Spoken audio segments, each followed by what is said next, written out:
Very good evening to all of you. कैसे हैं आप लोग? आशा करता हूँ सब बहुत अच्छे होंगे, स्टडीज़ अच्छी चल रही होगी।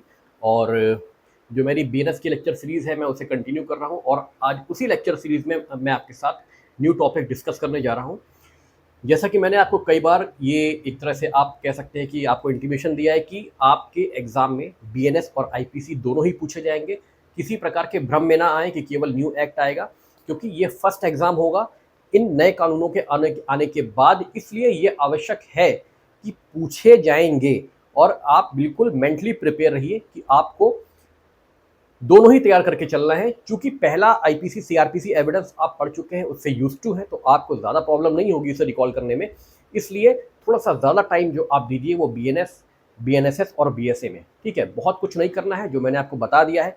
टेबुलर फॉर्म में रिलेवेंट एमसीक्यू से जुड़े जो प्रीवियस ईयर क्वेश्चन है उससे जुड़ा एक टेबुलर फॉर्म बनाइए, दोनों का, आईपीसी और बीएनएस का, और उन सेक्शंस को मेमोराइज करने की कोशिश करिए। मैं भी टेबुलर फॉर्म बहुत जल्दी आपको पीडीएफ में प्रोवाइड करूंगा। आज मेरा जो मॉर्निंग का वीडियो था उसमें मैंने आपको एक format of mains answer writing का एक फॉर्मेट दिया है। उसमें मैंने एक आंसर को आपके साथ डिस्कस किया है पीडीएफ फॉर्म में। वो मैंने अपने डिस्क्रिप्शन लिंक में आपके साथ आपको शेयर किया है। जब आप मेरे आज के मॉर्निंग के वीडियो में जाएंगे तो डिस्क्रिप्शन लिंक में आपको वो लिंक दिखेगा, आप क्लिक करेंगे तो उस पर वो पूरा आंसर ओपन हो जाएगा। ठीक है, आप एक आइडिया ले सकते हैं कि आंसर राइटिंग में हम किन किन पॉइंट्स पर ध्यान दें। ठीक है, वो फुल बॉडी आंसर है। और मैंने एक चीज और आपसे कही थी कि आप इस भ्रम में बिल्कुल मत रहिएगा कि 20 नंबर का या 10 नंबर का क्वेश्चन है या 15 नंबर का क्वेश्चन है तो हमें 3 पेज भरने ही भरने हैं। नहीं, बिल्कुल भी जरूरत नहीं है। ये आपका एलएलबी का पेपर नहीं है, ये जुडिशियल सर्विस या एपीओ का पेपर है, ये कंपटीशन का पेपर है।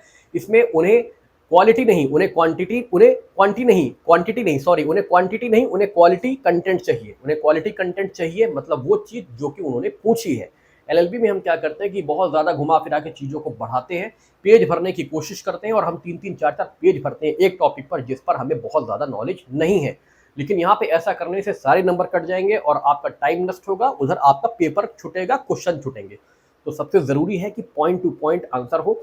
एसेंशियल इंग्रेडिएंट्स, एसेंशियल एलिमेंट्स जिससे कि अपराध बनता है, उनका पॉइंट वाइज एक पॉइंटर बनाइए एक पेज पे, और उसके बाद जो भी आप पेपर यूज कर रहे हैं A4 साइज का, उसके बाद अपनी मेन बॉडी आंसर को डिस्क्रिप्टिव फॉर्म में 1 या 2 पेज पे जितनी जरूरत हो उतने में उसको आप क्या करिए, एक्सप्लेन करिए। ठीक है, तो ये मैंने आपको इसलिए बता दिया कि जिनको सूचना ना हो वो डिस्क्रिप्शन लिंक पे जाके क्लिक करेंगे तो वहां पे एक फॉर्मेट आंसर का ओपन हो जाएगा। बहुत जल्दी मैं करंट अफेयर्स की सीरीज, करंट अफेयर्स मतलब एक ट्रिकी करंट अफेयर्स, जिसमें कि मैं गारंटी देता हूं कि अगर आपने थोड़ा सा भी एफर्ट लगाया तो आपको पूरे पूरे करंट अफेयर्स आपके फिंगर टिप पे होंगे। ठीक है, तो इसके लिए मैं बहुत जल्दी वीडियो लाने वाला हूं, और समय समय पर मैं वीडियो, ऐसे वीडियोस जो कि आपकी तैयारी के लिए बहुत ही अच्छे साबित हो सकते हैं, लाता रहूंगा। तो चलिए, आज का जो मेरा टॉपिक है वो है बीएनएस का चैप्टर नंबर 15, और टाइटल है of offences affecting the public health. ऐसे अपराध जो पब्लिक हेल्थ को इफेक्ट करते हैं। स्वास्थ्य, हेल्थ मतलब होता है स्वास्थ्य, सेफ्टी, सुरक्षा, कन्वीनियंस, सुविधा, डिसेंसी एंड मॉरल्स। ठीक है, तो इन चीजों को जो ऑफेंस, जो ऐसे एक्ट है जो इन चीजों को अफेक्ट करते हैं और ये अपराध बनते हैं, तो उन्हीं से जुड़ी चैप्टर पे आज हम चर्चा करेंगे। तो सबसे इंपॉर्टेंट जो इसमें सेक्शन है वो है सेक्शन नंबर 270, पब्लिक न्यूसेंस। पहले ये हमारा 268 आईपीसी में हुआ करता था, अब ये बीएनएस में सेक्शन 270 में है। तो let's read out the section. देखिए, सेक्शन 270 मैंने यहाँ पे डाल दिया है। सेक्शन 270 आप इसको ऐसे, जब भी देखिए मैं क्या कह रहा हूँ आपसे, टेबुलर फॉर्म मींस एक आपका ये टाइटल हो, ये टाइटल हो गया। आप 2 कॉलम ऐसे बना लेना, एक में लिख लेना यहाँ पे आईपीसी, सॉरी मैं आपको बता दे रहा हूँ अच्छे से,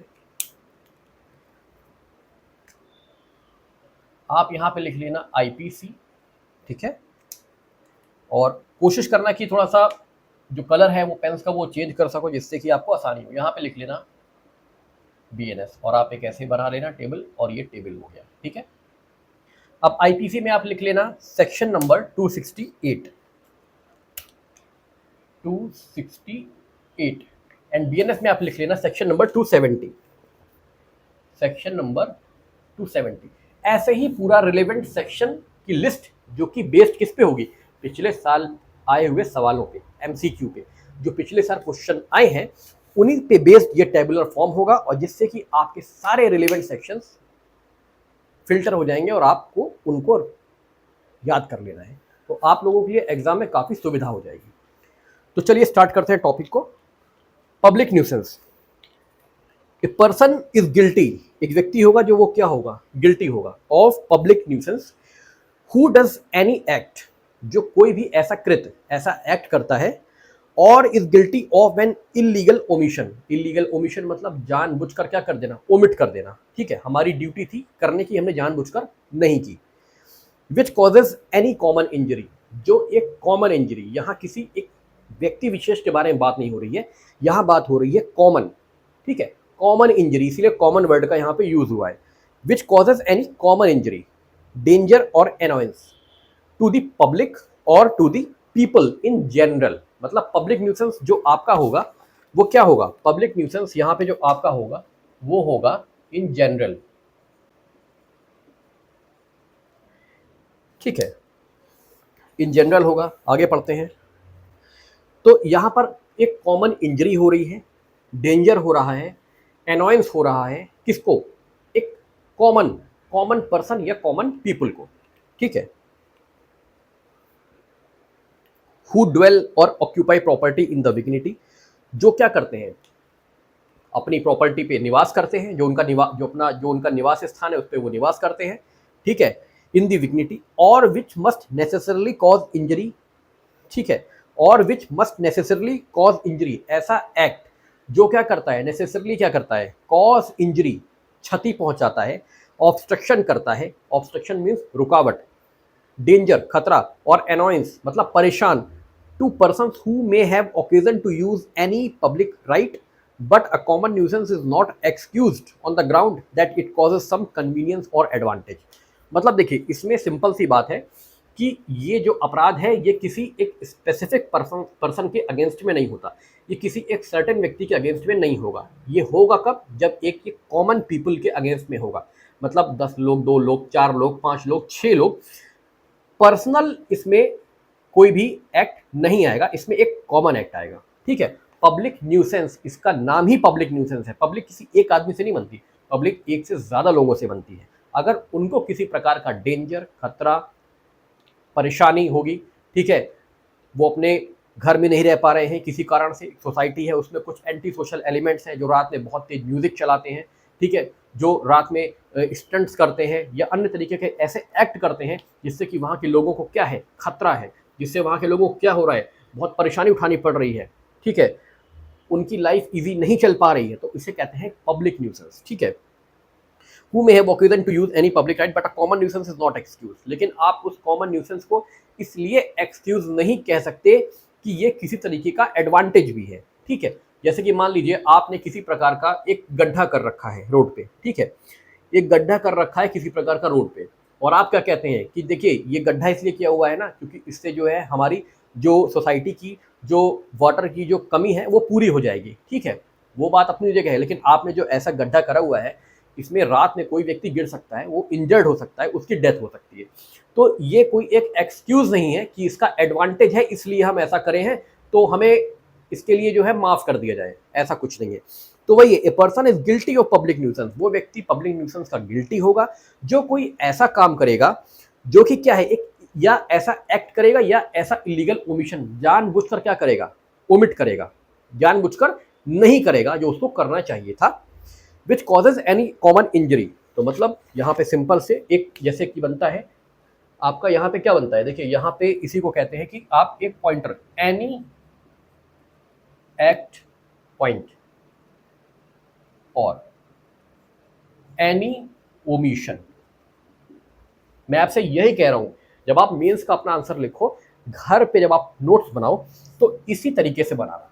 ये पॉइंटर है, एनी एक्ट या एनी ओमिशन, ठीक है, कोई भी एक्ट है या कोई भी ओमिशन है, ठीक है, ये हो गया जो कि किसी व्यक्ति को क्या करने के लिए, इस एक्ट या इस ओमिशन से किसी व्यक्ति को क्या हो रहा है, किसी व्यक्ति को यहाँ पे हो रहा है, मैं अलग अलग कलर की पेन का यूज कर रहा हूँ, किसी व्यक्ति को क्या हो रहा है, डेंजर हो जा रहा है आपके उस एक्ट या आपके उस ओमिशन से, एनॉयंस हो जा रहा है, ठीक है, डेंजर हो जा रहा है, एनॉयंस हो जा रहा है, ठीक है, कॉमन इंजरी हो जा रही है,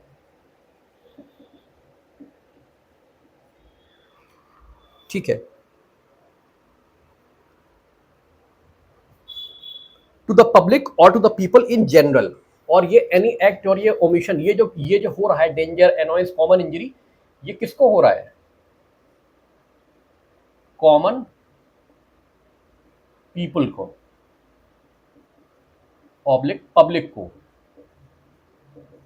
ठीक है, इसी तरह से तोड़ तोड़ के आप अपना आंसर फ्रेम करेंगे, जिससे कि आपको याद नहीं करना पड़ेगा। ठीक है, और ये किसी को भी हो सकता है, एनी एक्ट या एनी ओमिशन के द्वारा कोई डेंजर हो रहा है, अनॉयंस हो रहा है, कॉमन इंजरी हो रही है किसी व्यक्ति, कॉमन पीपल को, पब्लिक को।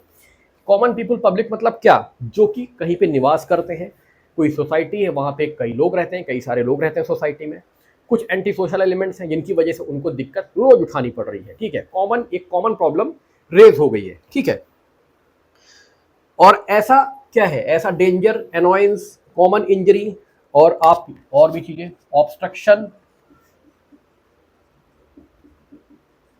ठीक है, इस तरीके से पॉइंटर्स आपको बनाने चलने हैं। ऑब्स्ट्रक्शन हो गया। ठीक है, तो ये क्या है? ये आपका हो गया एक पब्लिक न्यूसेंस। पब्लिक न्यूसेंस में अब देखिए, आपका अगर एग्जाम में क्वेश्चन आता है तो आपको सिंपल सा कुछ नहीं करना। सबसे पहला आपका काम है कि आप इन सेक्शंस को जरूर आप कोट करोगे कि एज पर सेक्शन 268 ऑफ भारतीय न्याय संहिता, एनी एक्ट और any omission which may cause danger or annoyance or common injury or obstruction to the common people or to the common public. ठीक है, then if such act or omission takes place, then we can see that it is called an public nuisance. इसे हम public nuisance कहेंगे। ठीक है, तो ये हमारा public nuisance की श्रेणी में आता है। नेक्स्ट आइए हम देखते हैं आगे क्या है। बहुत रिलेवेंट सेक्शंस हैं, मैं उसी को डिस्कस करता हूं। बाकी जो चीजें आप आराम से खुद पढ़ के आगे बढ़ सकते हो, वो चीजें आपको मैं आपके ऊपर छोड़ता हूं कि उसको आपको ही रीड आउट करना है। अब देखिए, पब्लिक न्यूसेंस में एक चीज और बहुत जरूरी पूछते हैं, वो पूछ लेते हैं कि पनिशमेंट क्या होगी।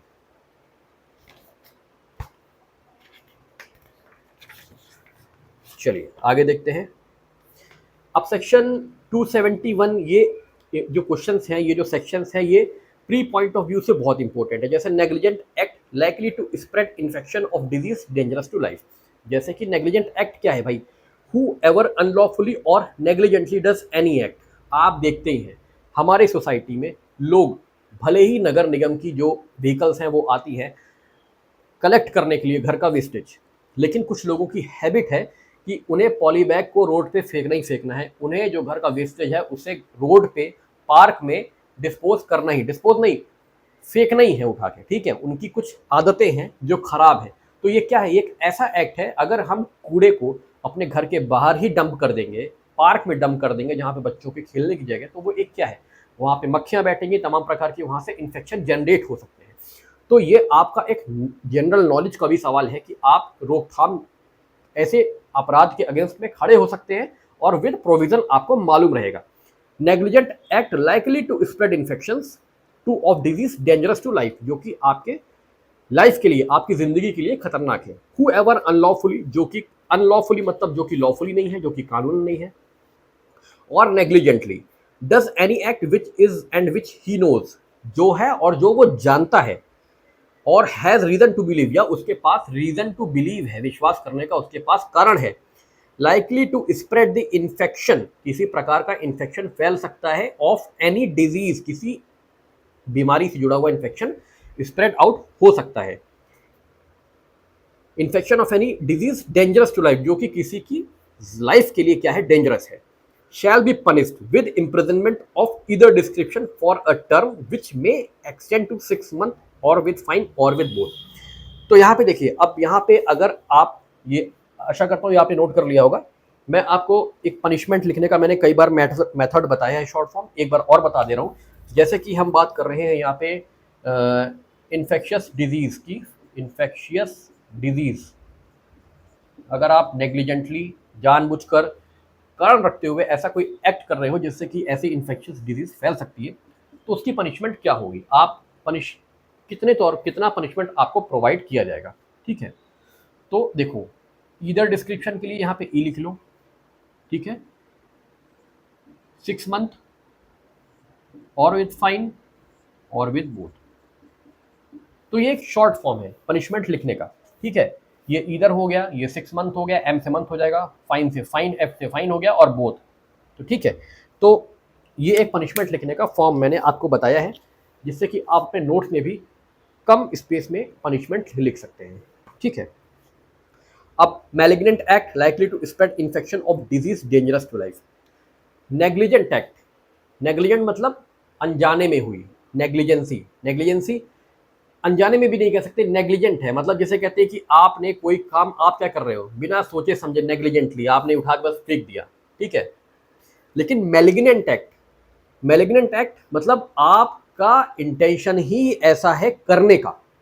नेग्लिजेंट मतलब आपने नेग्लिजेंटली ऐसा कर दिया, ठीक है, आपने बस उठाया और फेंक दिया। लेकिन मैलिग्नेंट एक्ट आप रोज जानबूझकर फेंक रहे हो। Malignant act, whoever malignantly does any act which is and which he knows or has reason to believe to be likely to spread the infection of any disease dangerous to life shall be punished with imprisonment of either description which may extend 2 years or with fine or with both। तो malignant act है, ऐसा dangerous act है, आप malignant मतलब होता है खतरनाक act, ठीक है। तो malignant act likely to spread infection of dangerous disease dangerous to life, ठीक है। नेग्लिजेंट में क्या था, नेग्लिजेंस, ठीक है, जैसे आपने पढ़ा ना सेक्शन सेक्शन 204, सेक्शन 304 है जो था negligent, death, death due to negligence section 304 था, ठीक है। आपकी कोई इंटेंशन नहीं थी, आपकी कोई ऐसी मंशा नहीं थी, आपसे हो गया। इसी तरीके से नेग्लिजेंट वाली बात है, नेग्लिजेंट में क्या है कि आपकी ऐसी कोई मंशा नहीं थी लेकिन आपके द्वारा वो काम हो गया। मैलिग्नेंट में क्या है कि आप वो काम क्या कर रहे हैं, आप वो काम कर रहे हैं और आप वो काम जानबूझकर कर रहे हैं। तो जानबूझकर जो काम आप कर रहे हो उसके लिए पनिशमेंट भी आपको एक्स्ट्रा मिलेगी।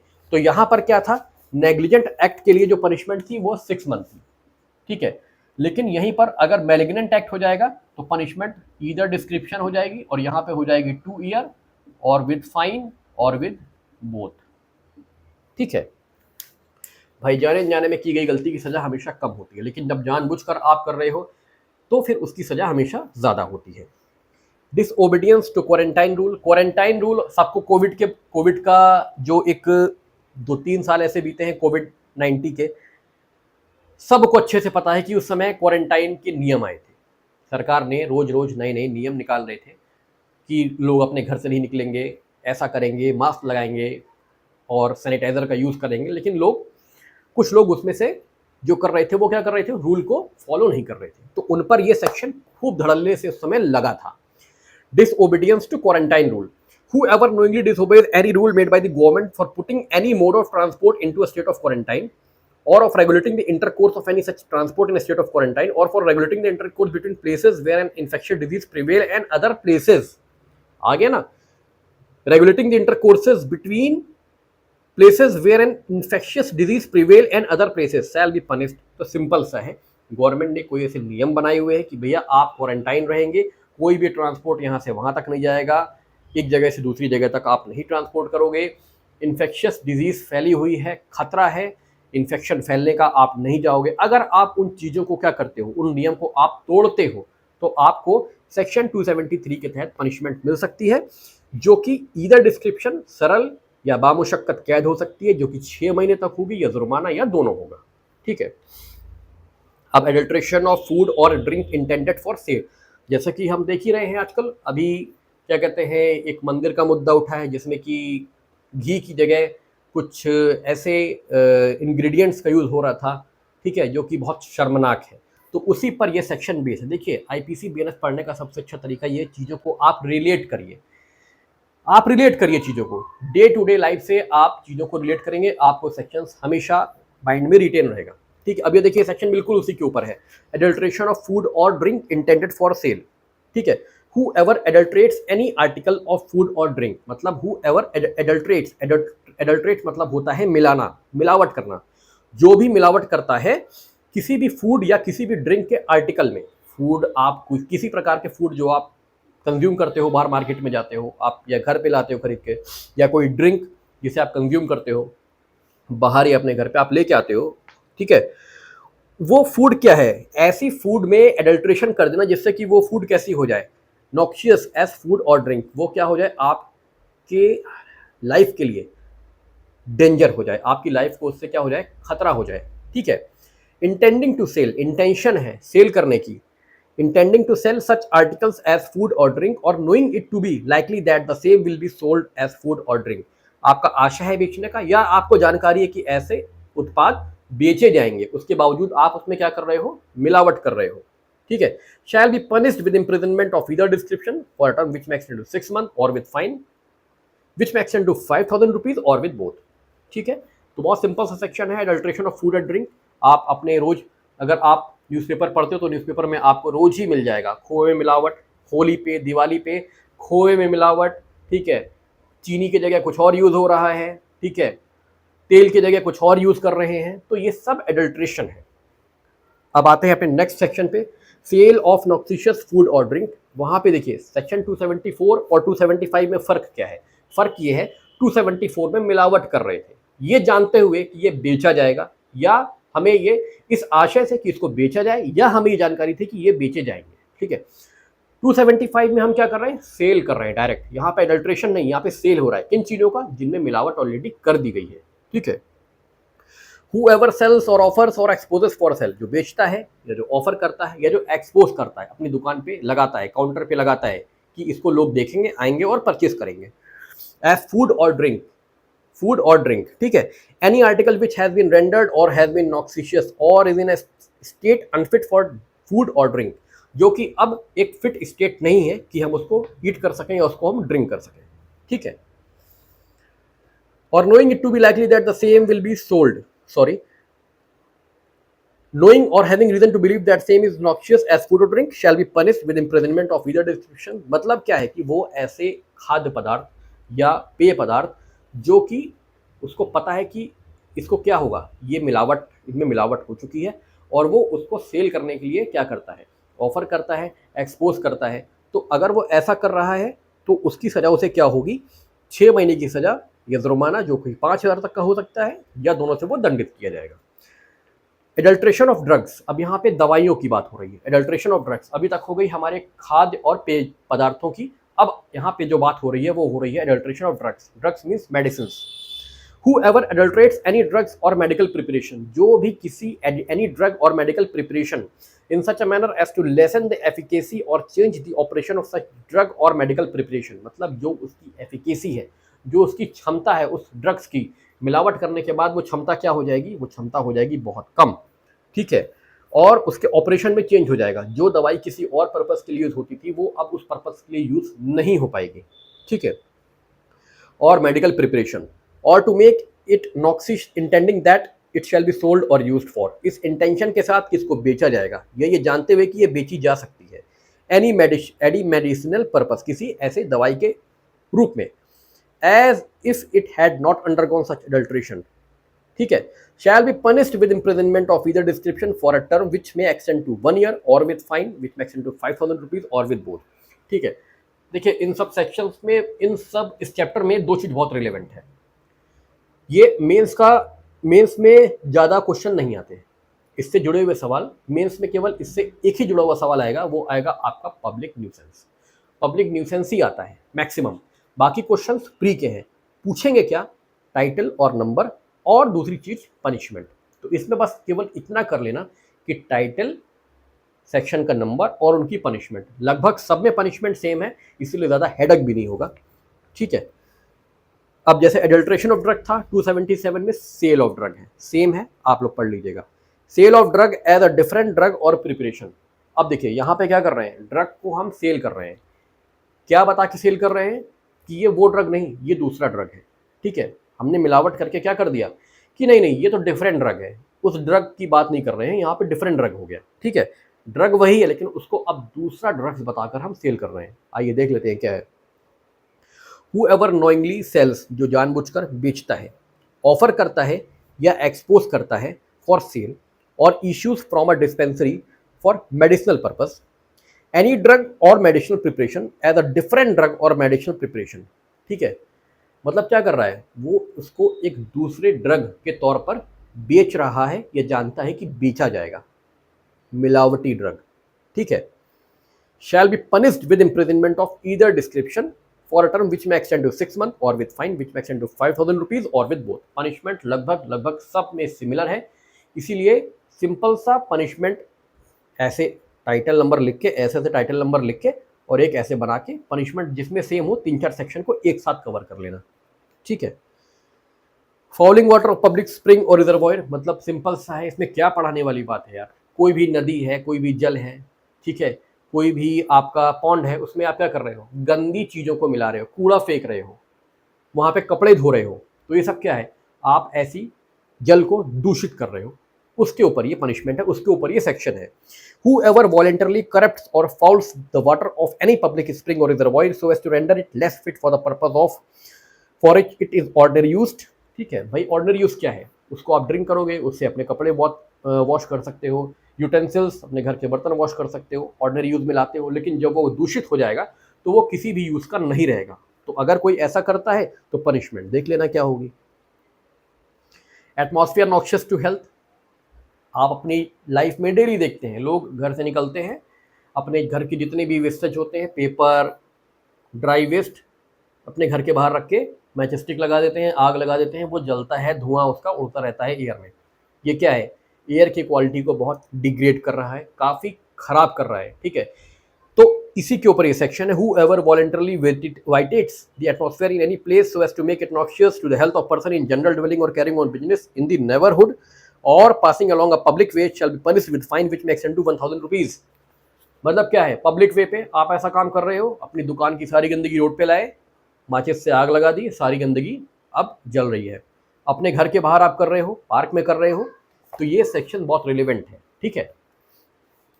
रैश ड्राइविंग और राइडिंग ऑन अ पब्लिक वे, आप देखते ही हो जिनका ड्राइविंग लाइसेंस भी नहीं है बच्चों का, जो 15 साल भी कंप्लीट नहीं करे, बड़ी बड़ी बाइक्स लेकर रोड पे निकल गए हैं, स्पीड की कोई लिमिट नहीं है, धुआंधार चला रहे हैं, एक्सीडेंट्स भी हो रहे हैं, उसी के ऊपर है। हूएवर ड्राइव्स एनी व्हीकल, किसी भी व्हीकल को ड्राइव करता है, राइड करता है किसी पब्लिक वे में, इन अ मैनर और rash negligent to endanger human life likely to cause hurt or injury to any other shall be punished with imprisonment of either description for a term which may extend to 6 months or with fine which may extend to 1,000 rupees or with both, ठीक है। Rash navigation of vessel, vessel मतलब जो जल, जो एक water veg होते हैं, water veg, नाव हो गई, शिप हो गई, स्टीमर हो गई, अगर इसका भी आप रैश और नेग्लिजेंट क्या कर रहे हो, ड्राइव कर रहे हो। Exhibition of false light marks और व्यू, फॉल्स लाइट मार्क्स और व्यू मतलब समुद्र में जो एक आपका नेविगेशन होता है, जैसे आप रोड पे जाते हो तो रोड पे बहुत सारे जो है वो लगे रहते हैं नेविगेशन कि आपको अगर इस रूट पे जाना है तो आप सीधे जाओ, आपको उस रूट पे जाना है तो आप यहाँ से टर्न करो। इसी तरीके से वाटर वेज के लिए भी नेविगेशन होते हैं। गलत एग्जीबिशन करना, ऐसे एग्जीबिशन का मतलब ऐसे जो डायरेक्शन है उसको गलत तरफ दिखा देना, गलत तरीके से शो कर देना, जिससे लोग क्या हो जाए, लोग गलत दिशा में चले जाएं, वो कोई करता है तो वो 23 में ऑफेंस है। Conveying person by water for hire in unsafe और ओवरलोडेड वेसल, सेक्शन 284। नाव का जो मालिक है, जो नाव का नौकर है, स्टीमर का नौकर है, वो क्या करता है, जो उस वेसल में, जो उस शिप में जो उसकी कैपेसिटी है वो 10 लोगों की है, बैठा कितने को रहा है, 20 लोगों को बैठा रहा है। सेफ है कि अनसेफ है, ऑब्वियसली अनसेफ है, उसी के ऊपर ये सेक्शन है, पढ़ लीजिएगा।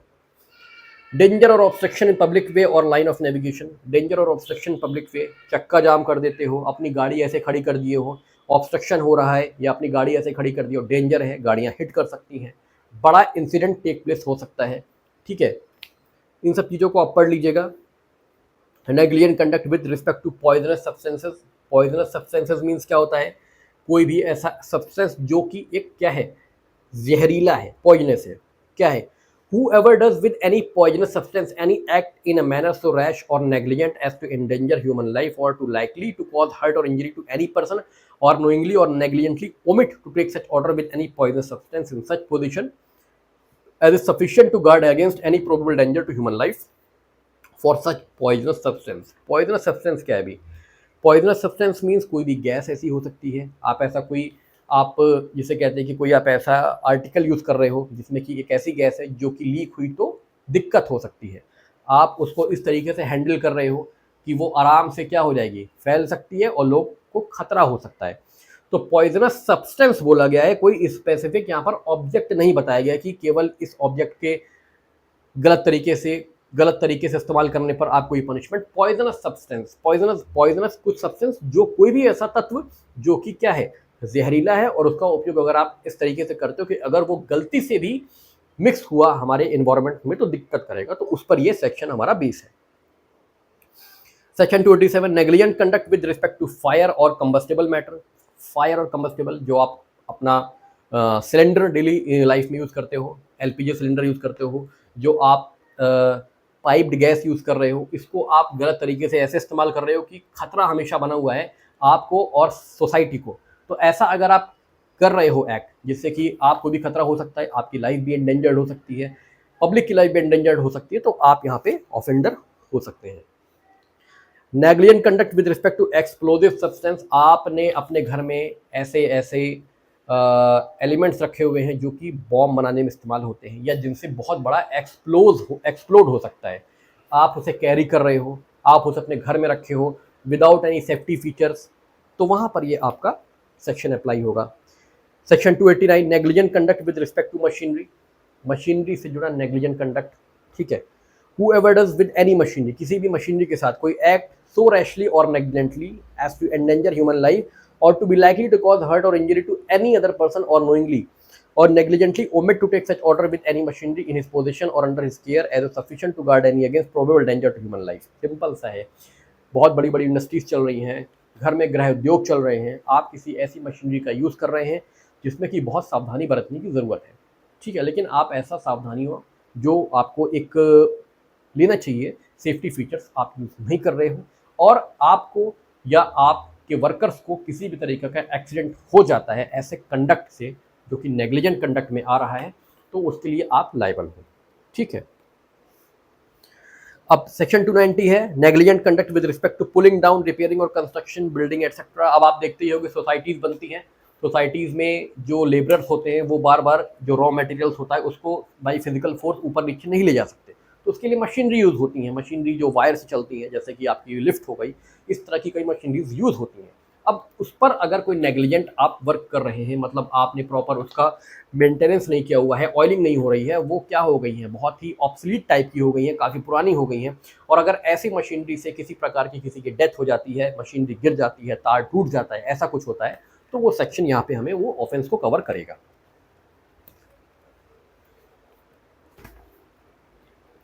नेक्स्ट क्या है हम देख लेते हैं।